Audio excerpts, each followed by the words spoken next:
So, this is a pretty wild story that relates to Colorado, and it probably changed the course of world history.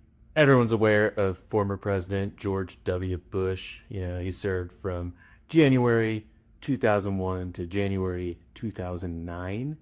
A lot of people are also aware that George W. Bush had some problems with alcohol growing up, right?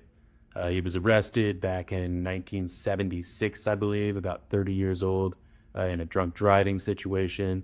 This is something that's been public knowledge. It came up when he was making that first presidential run right before the vote in 2000. What a lot of people don't know, though, is that there was a very pivotal moment in George Bush's life that took place in Colorado Springs in 1986.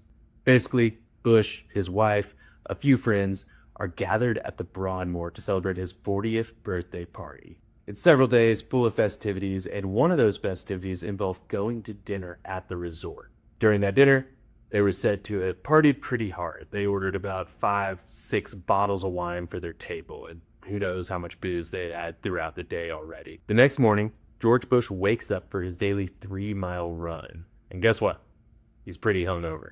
So as he's slowly kind of just trudging along, at some point mid-run, he comes to this wild conclusion. And keep in mind, he's been a long-time partier, long-time drinker. That conclusion is that he should just quit drinking cold turkey altogether. And he actually did it.